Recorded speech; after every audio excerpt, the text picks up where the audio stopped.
Bismillahirrahmanirrahim. Ila hadratin Nabil Mustafa Sayyidina Maulana Muhammadin sallallahu alaihi wasallam. Ila hadrati abaihi wa ummati wa dzurriyyati wa ikhwani minan nabiyyin wal mursalin wa ahli kulli wa ashabi kullin ajma'in wa tabi'ina wa tabi'ina lahum bi ihsanin ila yaumiddin. Al-Fatihah. Bismillahirrahmanirrahim. Alhamdulillahi rabbil alamin. Ar-Rahmanir-Rahim, Maliki Yaumiddin. Iyyaka na'budu wa iyyaka nasta'in. Ihdinas siratal mustaqim. Siratal ladzina an'amta 'alaihim ghairil maghdubi 'alaihim waladdallin. Amin.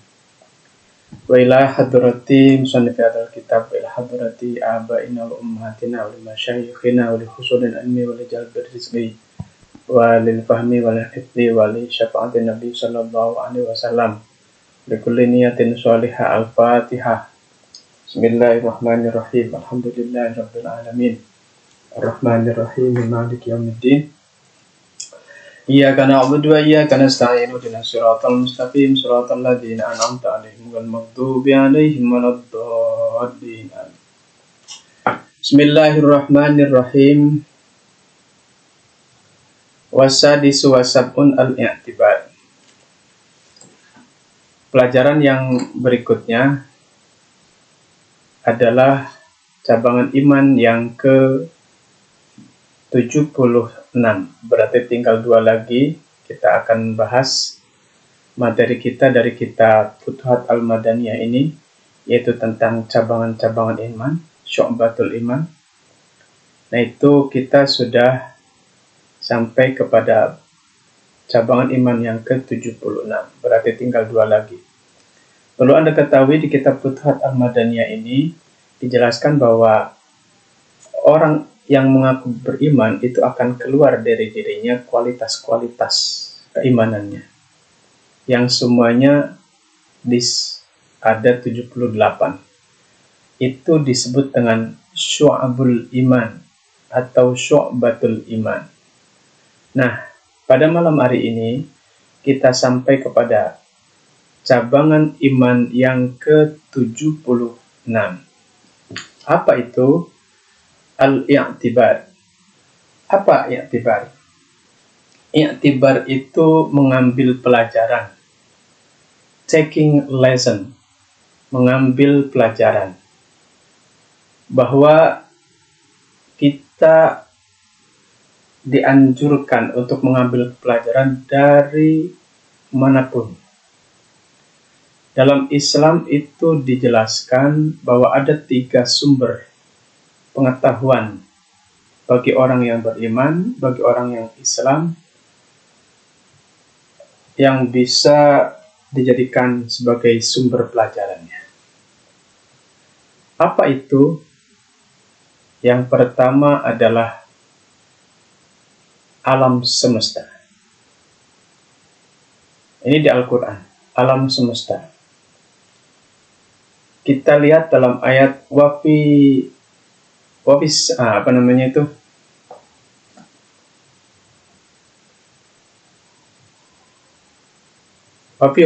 samawati wal ardi la ayatul liqaumi yatafakkarun. Atau kama qala, dalam penciptaan langit dan bumi itu ada ayat-ayat bagi orang yang berpikir.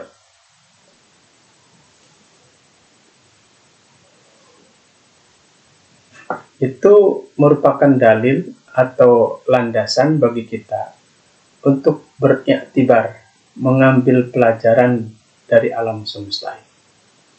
Nah, alam semesta ini oleh pakar biasa disebut dengan makrokosmos.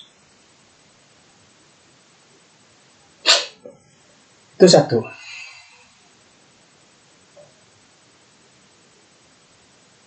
Yang kedua, wa fi anfusikum afala tubsirun. Dalam dirimu itu ada pelajaran. Afala tubsirun, apakah kau tidak melihat? Diri kita ini adalah sumber pelajaran yang bisa kita gali untuk mendekatkan diri kita untuk sumber pengetahuan kita mendekatkan diri kita kepada Allah. Maka diri kita ini disebut dengan mikrokosmos. Maka ketika kita mau dan mampu untuk menggali sumber-sumber ilmu, sumber-sumber pengetahuan dari diri kita, maka keluarlah ada ilmu yang namanya ilmu kesehatan medis, ada ilmu psikologi, ilmu tentang kejiwaan, ada ilmu bahasa, linguistik, ada ilmu tentang syaraf, neurolinguistik, apalagi ilmu tentang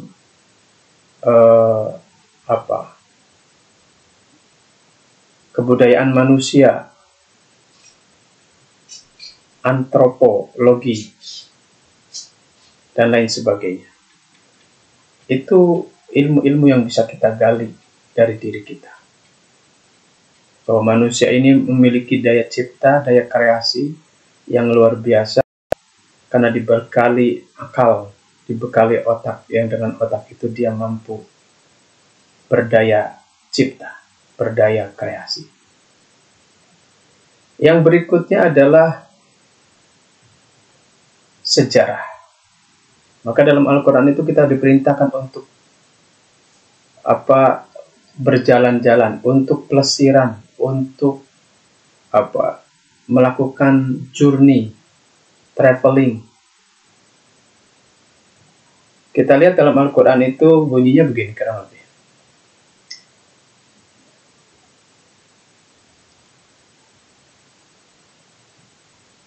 Yang akhirnya ayatnya itu, bunyi akhirnya itu kaifa kana aqibatul mukadzibin. Lihatlah, berjalan-jalanlah di muka bumi. Kira-kira pengertiannya seperti itu. Dan lihatlah apa akibat yang diterima oleh orang-orang yang mendustakan agama Allah. Ini artinya adalah kita harus belajar sejarah. Itu Al-Quran mengatakan bahwa alam semesta, diri kita, dan sejarah adalah sumber-sumber yang bisa kita lakukan. Kita ambil i'tibar, kita ambil ibarat, kita ambil pelajaran untuk kemajuan kita, untuk peningkatan kualitas hidup kita, peningkatan kualitas diri kita, sehingga dengan itu diharapkan kita akan semakin dekat dengan Allah, akan semakin berkualitas takwa kita. Maka yarfa'illahu alladhina amanu minkum walladhina utul ilma darajat. Allah akan mengangkat derajatnya orang-orang yang beriman dan orang-orang yang berilmu beberapa derajat. Kemudian ketika kita dan berbareng dengan ini memiliki iman sudah, memiliki ilmu sudah. Kemudian kita memiliki kualitas hati yang keren yang disebut dengan takwa. Maka ketika orang itu sudah memiliki takwa, maka dia adalah semulia-mulianya manusia. Inna akramakum indallahi atqakum.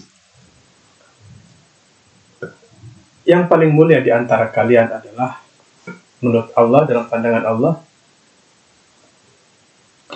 adalah orang yang paling bertakwa.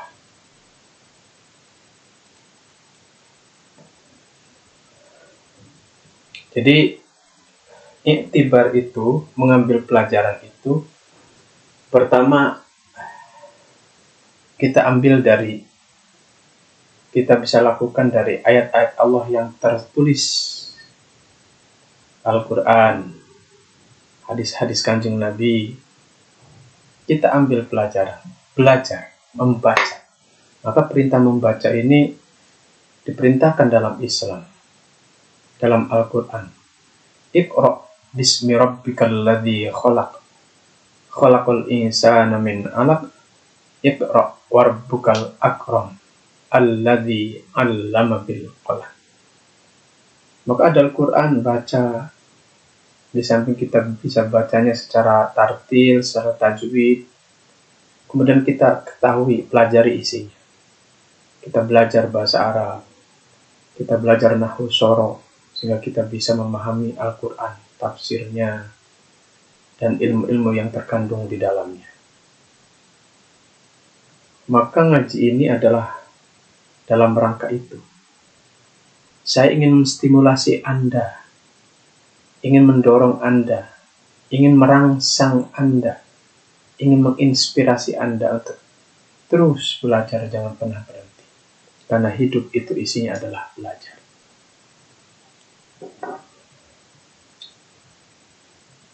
Yang kedua, i'tibar juga bisa dilakukan dari ayat-ayat Allah yang tersirat di alam semesta ini.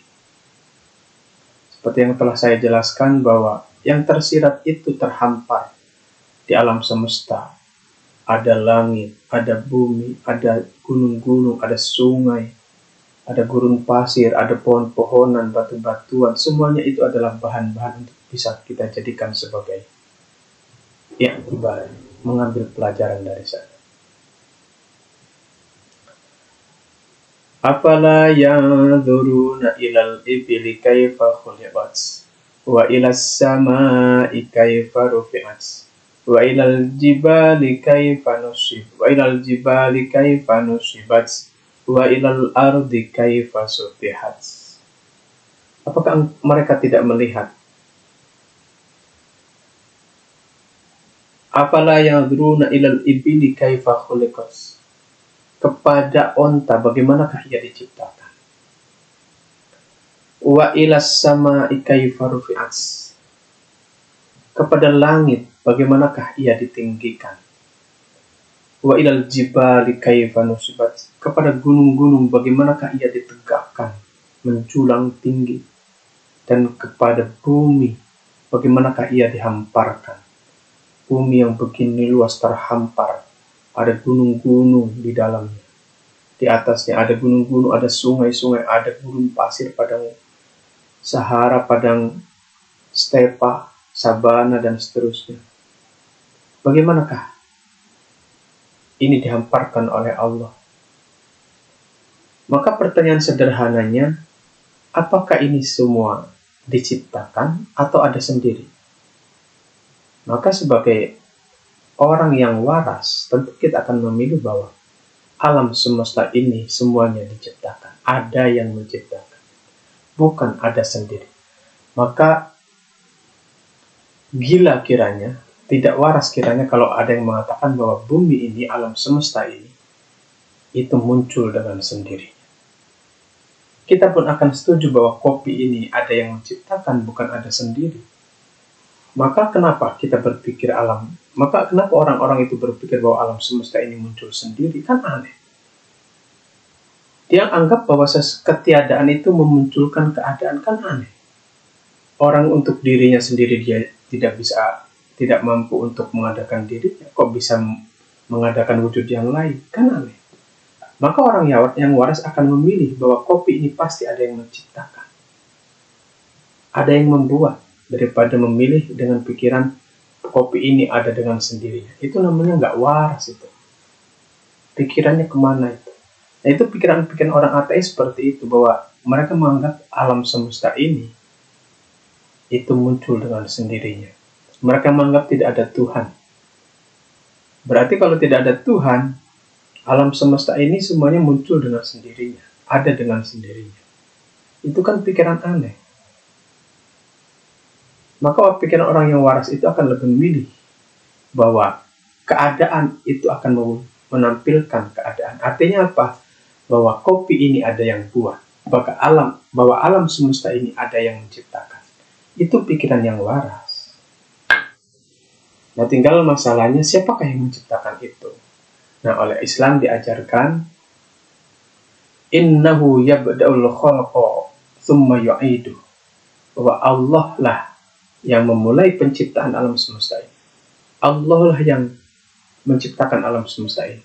Kemudian nanti akan mengembalikannya menjadi tiada. Kemudian manusia-manusia ini akan dibangkitkan kembali menjadi ada. Nah, Allah itu adalah wajibul wujud, sang ada yang mutlak. Nah, alam semesta ini, kita ini semuanya adalah ada yang relatif, ada yang nisbi, atau disebut dengan mungkinul wujud. Wujud kita yang bagi kebanyakan orang yang menganggap bahwa wujud kita ini ya ada, ini adalah wujud yang mungkin, wujud yang relatif. Artinya apa? Wujud kita ada karena diadakan, karena ada yang mengadakan. Tadinya kita tidak ada, kemudian Allah ciptakan, jadilah ada. Nanti kita akan ditiadakan lagi, jadilah kita tidak ada. Wujud yang seperti ini namanya wujud yang relatif, yang nisbi, wujud yang wujud-wujudan, wujud yang mungkin, wujud yang tidak bisa mengadakan, mewujudkan dirinya sendiri. Maka beda wujud kita dengan wujud Allah, beda. Wujud Allah disebut wajibul wujud, artinya dia pasti adanya, tidak ada awal, tidak ada akhir, pokoknya pasti ada. Adanya bukan karena diadakan, tapi ada dengan sendirinya. Maka disebutlah qiyamuhu binafsihi. Nah, sementara kita itu adalah mungkinul wujud. Wujud kita ada karena diadakan, bukan ada sendiri. Nah, maka itu bedanya. Kita alam semesta ini semuanya adalah mungkinul wujud. Wujud yang diadakan, yang tidak bisa mewujudkan dirinya sendiri. Dia ada karena memang diadakan. Nah, itulah pelajaran yang harus kita ambil dari alam semesta ini. Pelajaran kita malam ini adalah tentang i'tibar. Al-i'tibar, mengambil pelajaran. Makanya saya ngotot-ngotot ngaji malam-malam, nggak peduli ada yang nonton atau tidak. Dalam rangka inilah, menelurkan kepahaman ini, mensyiarkan, men-share, membagikan kepahaman ini kepada orang-orang yang mau menonton saya, agar supaya hidup ini sekali lagi berkualitas. Kita hidup bukan asal hidup, tapi memang kita hidup dengan ilmu. Itulah yang diharapkan dari ngaji ini.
Fa'amilil ayat bin nadri fiha.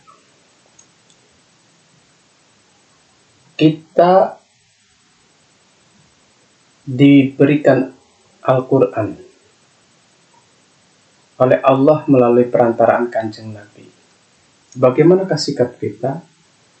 Maka pelajarilah ayat-ayat Al-Quran ini. Mulai dari kita bisa membacanya dengan baik dan benar, dengan tajwid, dengan tartil. Itulah cara kita dalam beriktibar, mengambil pelajaran dari Al-Quran. Maka adalah kewajiban kita sebagai umat muslim untuk mempelajari Al-Qurannya, mempelajari kitabnya. Karena dari situlah sumber kehidupan, sumber pengetahuan untuk dia dalam menjalani hidup ini. Dia bisa tahu tentang ajaran-ajaran Islam, sumbernya dari Al-Quran. Dia membutuhkan ilmu yang dia butuhkan untuk menjalani hidupnya, itu juga dari Al-Quran. Nah, maka dalam rangka beriktibar sebagai bukti keimanan kita terhadap Al-Quran, pelajarilah. Fa'amilil ayat bin nadri fiha. Kita lihat, sering baca Al-Quran, seringlah berdekatan dengan Al-Quran, berinteraksilah dengan Al-Quran. Belajarlah mulai dari cara membacanya, mengetahui isinya. Kita belajar nahwu shoroh, kita belajar tafsir, kita belajar fikih. Itu cara kita dalam beriktibar terhadap Al-Quran.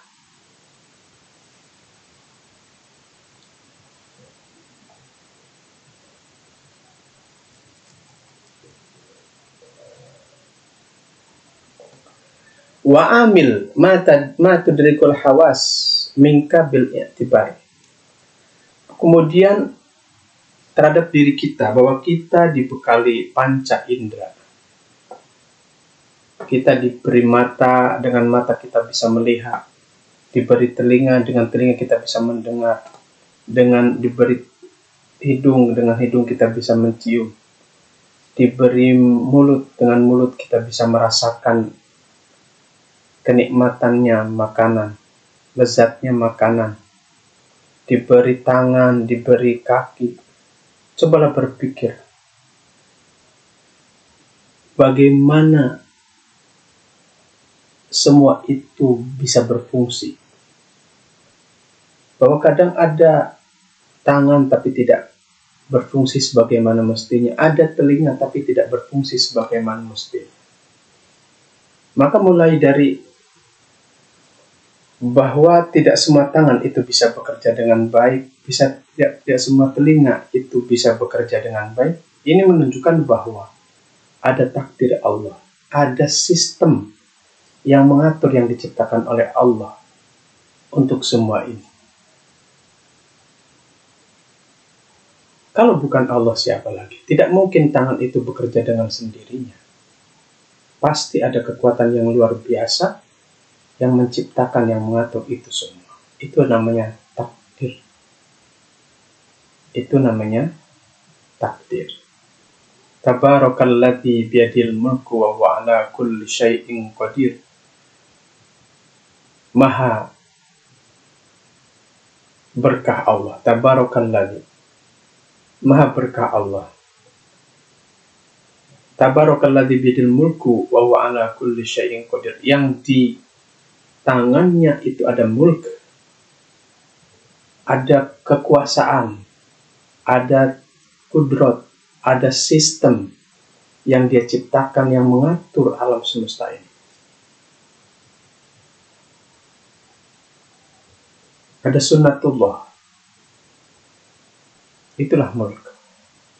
Takdir, sistem peredaran matahari, sistem peredaran bulan, sistem astronomi, sistem yang mengatur dunia ini dari kecil menjadi besar, angin berhembus, kemudian air mengalir dari atas ke bawah, Semua itu adalah sistem yang Allah ciptakan.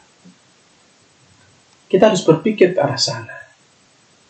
Kemudian pada diri kita bisa kita lihat bahwa ya Allah, betapa nikmatnya Engkau berikan kemampuan yang ada pada tangan ini. Setelah tangan ini Engkau ciptakan, kita mampu untuk bisa menggunakan tangan ini dengan baik. Untuk berbuat baik, untuk merasakan sebuah kehalusan, keindahan. Andaikan itu dicabut, Masya Allah. Maka setelah kita berpikir itu, kita harus berpikir, ya Allah, betapa Engkau luar biasa. Betapa besar karuniamu untuk kita, untuk kami. Terima kasih ya Allah. Aku bersyukur. Karena tangan ini bukan akulah yang menggerakkan. Tangan ini kemampuannya bukan akulah juga yang menciptakan. Melainkan ini semua adalah darimu ya Allah. Terima kasih ya Allah. Nah itu, i'tibar namanya. I'tibar namanya.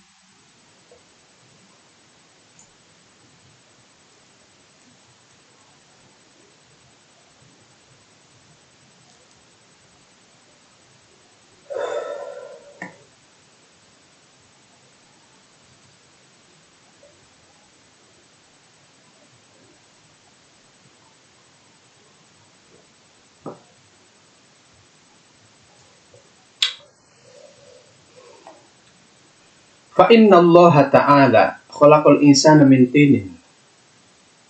Coba saja kita perhatikan penciptaan manusia. Kita.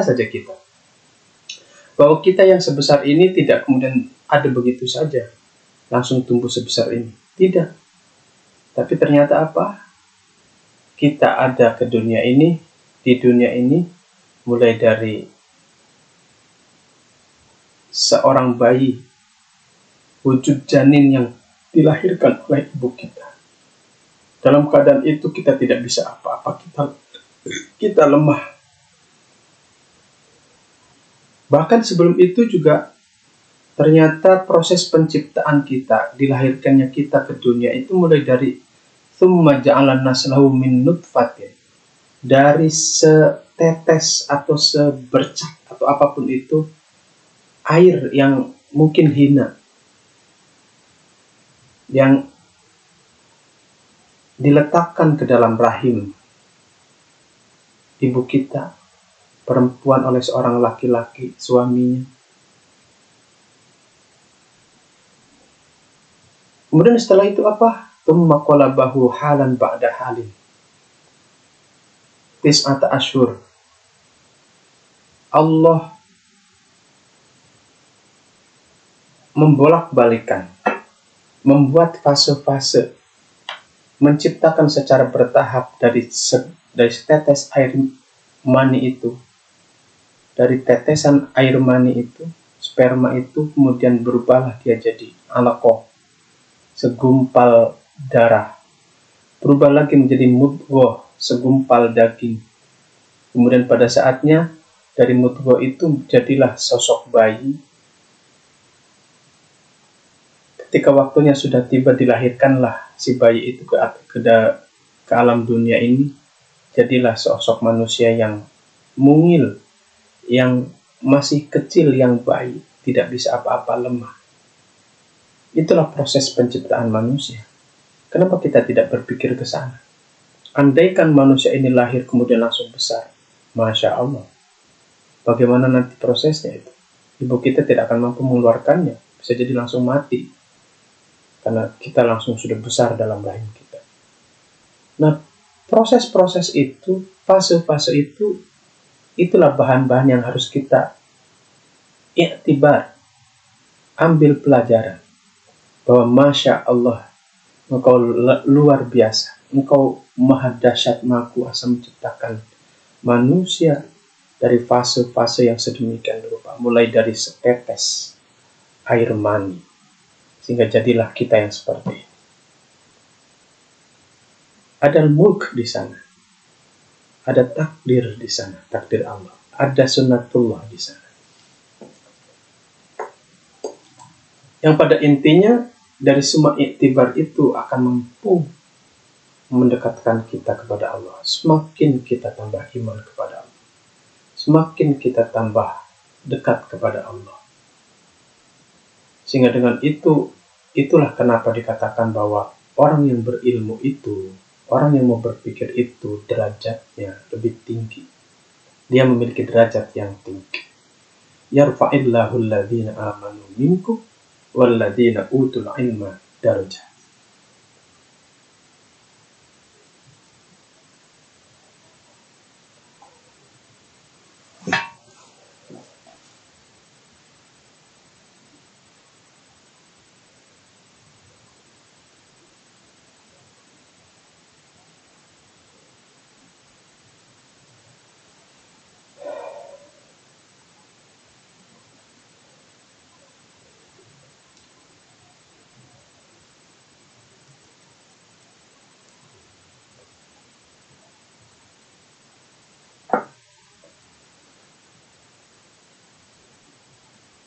Ila an akhrajahu minhu bi suratin tamatin. Setelah 9 bulan lamanya kita dikandung oleh ibu kita, akhirnya lahirlah kita dalam bentuk seorang bayi, seorang janin yang mungil, kecil, lemah, tidak bisa apa-apa, yang dia bisa hanya nangis dan nangis. Itulah kekuasaan Allah. Kita terbentuk, terwujud dalam ukuran, dalam rupa yang sempurna. Waqamatin muntasibah. Sosok kita itu juga pas, indah, cantik, ganteng, layak, pantas. Coba kita lihat dengan makhluk-makhluk yang lain. Dibandingkan mereka, kita adalah makhluk yang sempurna, makhluk yang indah. Ini adalah sesuatu yang harus kita syukuri. Dan ini bermula dari i'tibar. Pengetahuan ini, pemahaman ini akan kita dapatkan kalau kita mau i'tibar. Wa hawasin salimatin. Di samping itu kita juga diberi kemampuan oleh Allah. Dan betapa ini menunjukkan dahsyatnya manusia, luar biasanya manusia. Manusia memiliki kemampuan, kekuatan yang luar biasa, yang dibekali oleh Allah untuk hidupnya. Minimal, bukan minimal, dari hal yang terkecil, yang mungkin dianggap umum, lumrah, mata kita bisa melihat. Itu sebuah kemampuan yang luar biasa. Bayangkan kalau mata kita tidak bisa melihat. Dengan mata bisa melihat, kita bisa melakukan banyak hal. Bisa melihat kitab-kitab Allah, ayat-ayat Allah. Untuk kita baca, untuk kita ambil pelajaran, untuk kita pelajari. Itulah mata. Kemampuan yang Allah berikan kepada kita, yang kita harus gunakan sebaiknya, yang sesuai dengan peruntukannya. Kemudian thumma zawwadahu labanan ladidan. Manusia ini untuk tetap hidup, padahal dalam keadaan kondisi yang baik, tidak bisa apa-apa, tapi dia tetap hidup karena Allah supply dia. Dengan apa? Hanya dengan air padahal. Tapi air yang apa? Air yang luar biasa, yang mengandung gizi, vitamin, zat-zat yang luar biasa untuk pertumbuhan janinnya, pertumbuhan dirinya, yaitu air susu ibu. Selama 2 tahun dia disusui. Padahal dia tidak makan apa-apa, tapi kok kuat. Ini kekuasaan Allah. Padahal air susu itu kalau kita pikir ibunya hanya, katakanlah, makan nasi, atau hal-hal yang mungkin kita pikir betapa jauh kok bisa jadi air susu yang begitu bergizi. Kalau bukan ini ciptaan Allah, takdir Allah, kekuasaan Allah, ini tidak mungkin. Dari nasi kok bisa jadi ASI. Luar biasa. Tumarbahu bifununi lutfihi.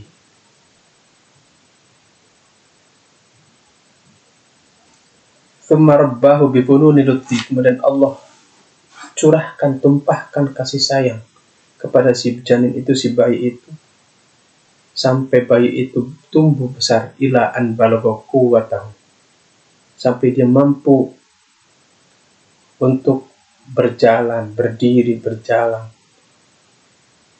bahkan sampai bisa berlari, bisa menggunakan kemampuan panca inderanya untuk pertahanan hidupnya, untuk keberlangsungan hidupnya,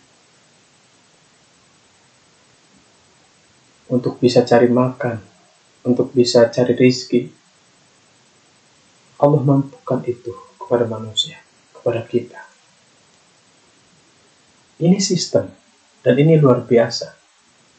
Dan inilah yang harus kita renungkan dan kita syukuri. Tsumma a'tahu ilman wa qalban taqiyan. Kemudian setelah itu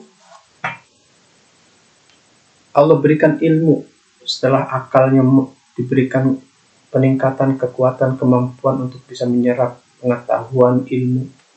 Akhirnya manusia memiliki ilmu yang berguna untuk hidupnya di dunia ini, dan seharusnya ilmu yang harus dia dapatkan dan dimiliki untuk keselamatan dan kebahagiaannya kelak di akhirat.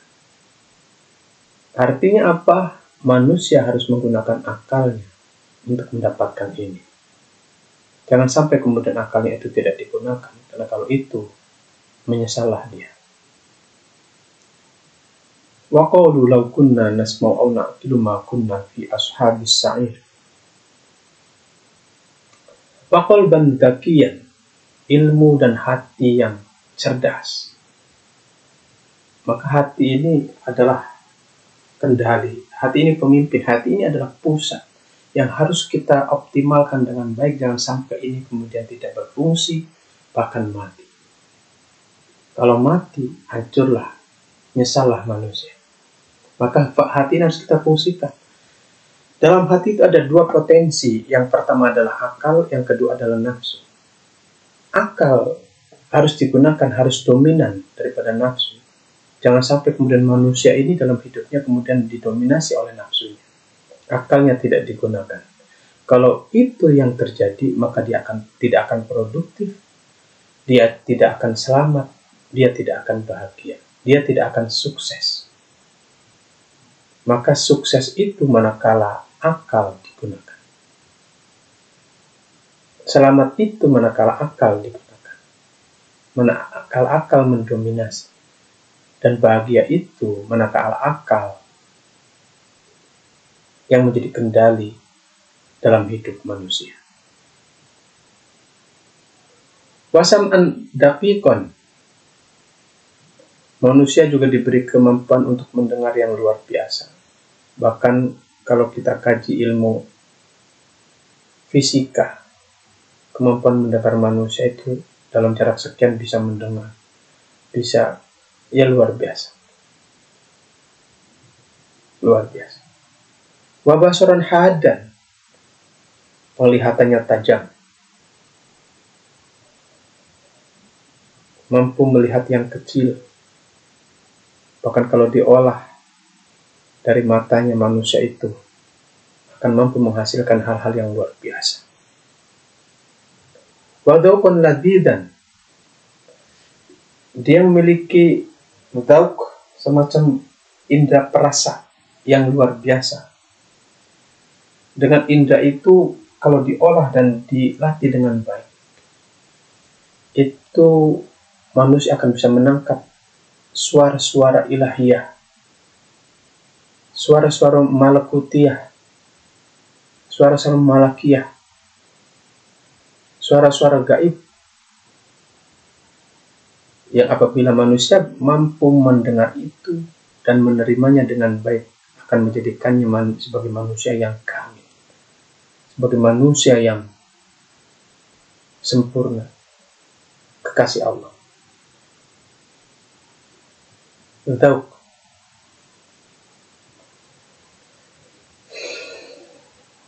Wasyamman thayyiban, manusia juga mampu untuk bisa mengecap, merasakan kelezatan, kenikmatan makanan.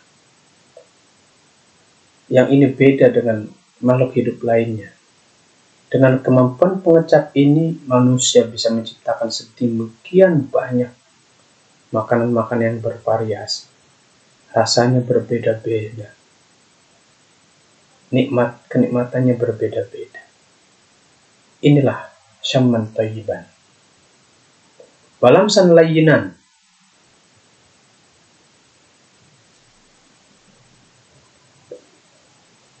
Dan juga manusia diberikan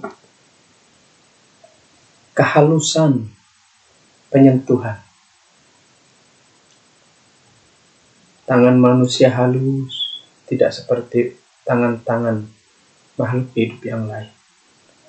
Ini adalah bekal bahwa tangan halus ini adalah modal untuk bisa kita melakukan banyak hal yang produktif, yang bermanfaat. Pun dengan tangan yang halus ini kita bisa melakukan banyak kebaikan. Menyentuh dengan kasih sayang, membelai dengan kasih sayang kepada sesama karena Allah. Ini betapa luar biasa. Walisanan natiqon. Mulut manusia, lisan manusia ini berbeda, ini luar biasa. Ini kenapa disebut al-insan hayawanun natiq.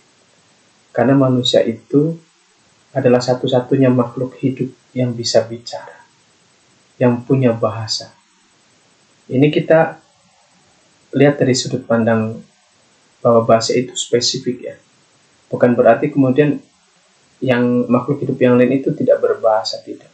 Tapi yang namanya bahasa itu spesifik. Dia bervariasi, dia unik, dia sistematis. Itulah bahasa. Maka satu-satunya makhluk hidup yang memiliki bahasa itulah adalah manusia. Itulah kenapa manusia itu disebut al-insan hayawanun natiq. Wa jawariha ta'iatan.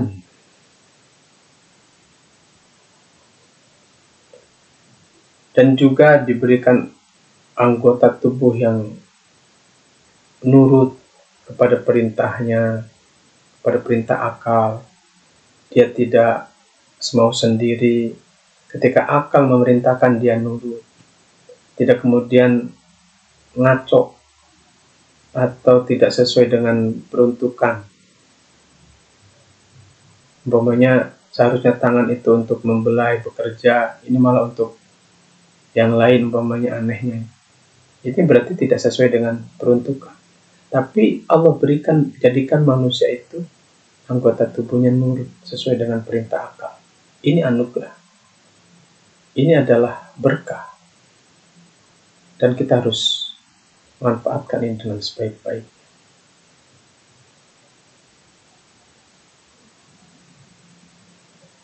Dan kita harus syukuri ini semua. Bayangkan kalau mata kita tidak bekerja sebagaimana mestinya. Bayangkan kalau telinga kita tidak bekerja sebagaimana mestinya. Bayangkan juga kalau mulut kita tidak bekerja sebagaimana mestinya. Anggota tubuh kita yang lain, panca indera kita yang lain tidak bekerja sebagaimana mestinya. Bayangkan. Masya Allah. Tapi Allah ciptakan ini sebagaimana mestinya. Kaki untuk melangkah. Tangan untuk berbuat baik, untuk bekerja produktif. Telinga untuk mendengar, mata untuk melihat, dan seterusnya, dan seterusnya. Tidak kemudian dibalik-balik mata untuk mendengar umpamanya. Kan aneh jadinya. Wa yadaini soni'ataini wa rijlaini masyataini. Tsumma 'allamahul khat bil qalam. Kemudian Allah mampukan manusia, berikan ilmu kepada manusia tentang tulis menulis, yang dengan peradaban menulis ini, kemampuan menulis ini, terciptalah peradaban, terciptalah pengetahuan, ilmu-ilmu yang banyak, yang luar biasa, yang manusia bisa memiliki, bisa peroleh. Luar biasa manusia. Wassona'i wazzira'ah wal bai' wasyira' at-tasarruf fil ma'ashi. Yang manusia dengan diberikannya segala macam anggota tubuh ini, dia bisa melakukan atau menciptakan peradabannya, kreativitasnya. Dia bisa menciptakan bangunan-bangunan yang luar biasa, alat-alat yang bermanfaat, bisa melakukan segala macam pengolahan, bisa melakukan segala macam transaksi atau pekerjaan-pekerjaan yang luar biasa. Wasakhkhar lahu ma fil ardi jami'an minal hayawanat wan nabatat wa khawasil ma'adin. Kemudian Allah tundukkan untuk manusia segala apa yang ada di bumi ini. Mulai dari binatang-binatang, hewan-hewan, tumbuh-tumbuhan, sumber alam, semuanya untuk manusia. Untuk kebutuhan manusia dan untuk kesenangan hidup, kebahagiaan hidup manusia sampai akhir hayat. Betapa ini luar biasa bahwa kita ini dispesialkan oleh Allah dengan segala macam fasilitas ini, bahwa kita diberikan tangan, anggota tubuh yang lain, berikut segala macam kemampuan yang ada di dalamnya yang kita punya, bahwa alam semesta ini semuanya ditundukkan untuk kita, untuk kebahagiaan kita, untuk keberlangsungan hidup kita dan kebahagiaan kita. Betapa ini, bukankah ini luar biasa? Inilah iktibar yang harus kita lakukan sehingga kita mampu menemukan ini, kita gunakan akal kita mampu menemukan ini, sehingga pada akhirnya itu akan menambah kualitas diri kita, kualitas keimanan kita, kualitas ubudiyah kita, kualitas pengetahuan kita, sehingga kita menjadi pribadi manusia yang dekat dengan Allah, menjadi khalifatullah fil ardh, menjadi insan yang paripurna, yang sesuai dengan perintah Allah, yang sesuai dengan cuklah untuk manusia ketika diciptakan di dunia ini dalam kehidupan.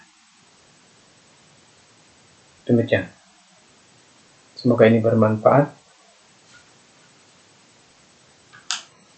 Saya tutup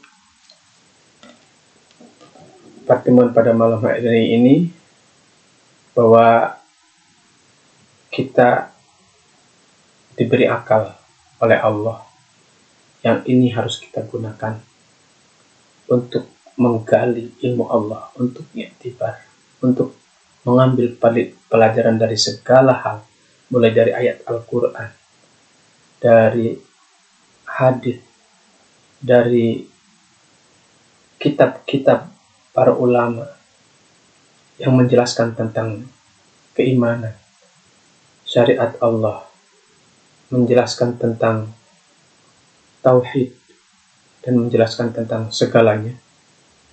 Kemudian kita mengambil pelajaran juga dari alam semesta ini untuk menambah kualitas hidup kita, diri kita, dalam rangka ubudiyah kepada Allah, sehingga kita menjadi orang yang selalu takarrub kepada Allah dan menjadi orang yang paripurna, menjadi orang yang sesuai dengan